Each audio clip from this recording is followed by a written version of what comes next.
તો એવું તો શું થયું કે રિલાયન્સને આટલું જબરજસ્ત ટ્રોલ કરવામાં આવી રહ્યું છે, રિલાયન્સ પર પસ્તાળ પાડવામાં આવી રહી છે। નમસ્કાર।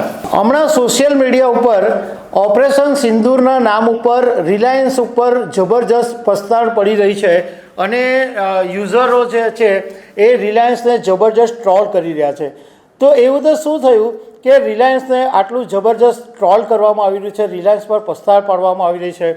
તો એના કારણ વિશે વાત કરીશ। વાત એમ છે કે રિલાયન્સે ઓપરેશન સિંદૂરના ટ્રેડમાર્ક માટે અરજી કરી છે। તો આના વિશે તમારી સાથે વાત કરીશ। મારું નામ રાજેશ શાહ છે અને તમે જોઈ રહ્યા છો ગુજરાતના સૌથી મોટા ડિજિટલ ન્યૂઝ પ્લેટફોર્મ ખબરછે.com। ભારતે ઓપરેશન સિંદૂર પાકિસ્તાનની સામે ઓપરેશન સિંદૂર હેઠળ હુમલો કર્યો અને એ જ દિવસે રિલાયન્સ ઇન્ડસ્ટ્રીએ આ ઓપરેશન સિંદૂરના ટ્રેડમાર્ક માટે અરજી કરી છે અને આ અરજી જે છે એ ક્લાસ 41 હેઠળ કરવામાં આવી છે। એનો મતલબ એવો થાય છે કે ધારો કે કોઈને પણ અથવા એમ માની લઈએ કે રિલાયન્સને જો આ ટ્રેડમાર્ક મળ્યો તો એન્ટરટેનમેન્ટ અથવા કલ્ચરલ એક્ટિવિટી માટે આ ઓપરેશન સિંદૂરના શબ્દનો ઉપયોગ માત્ર રિલાયન્સ જ કરી શકે એવું આની અંદર છે।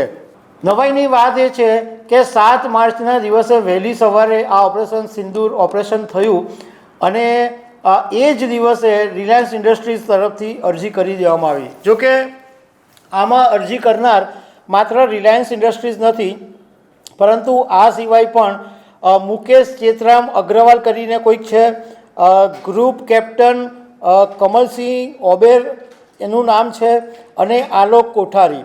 આ લોકોએ પણ ઓપરેશન સિંદૂર એના ટ્રેડમાર્ક માટે અરજી કરી છે। હવે જાણકારોનું કહેવું એમ છે કે આ ટ્રેડમાર્ક મેળવવા માટે મહિનાઓની પ્રોસેસ લાગી શકે છે, એટલી જલ્દી આ કામ થઈ શકે એવું નથી।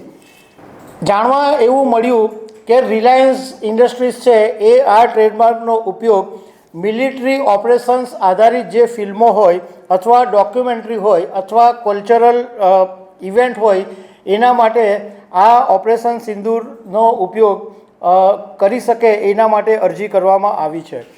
હવે રિલાયન્સનું પોતાનું જે એન્ટરટેનમેન્ટ નેટવર્ક છે એમાં જીઓ હોટસ્ટાર છે, જીઓ સ્ટુડિયોઝ છે, નેટવર્ક 18 છે, વાયાકોમ 18 છે અને તાજેતરમાં જ રિલાયન્સે વોલ્ટ ડિઝની સાથે પણ પાર્ટનરશિપ કરેલી છે।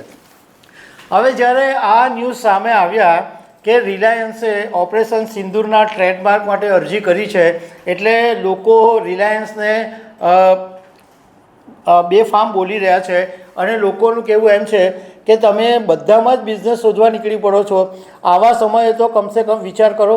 એટલા માટે રિલાયન્સ ઉપર અત્યારે પસ્તાળ પડી રહી છે। તો દર્શક મિત્રો, આવી અનેક વાતો સાથે અમે તમને મળતા રહીશું। Thank you very much.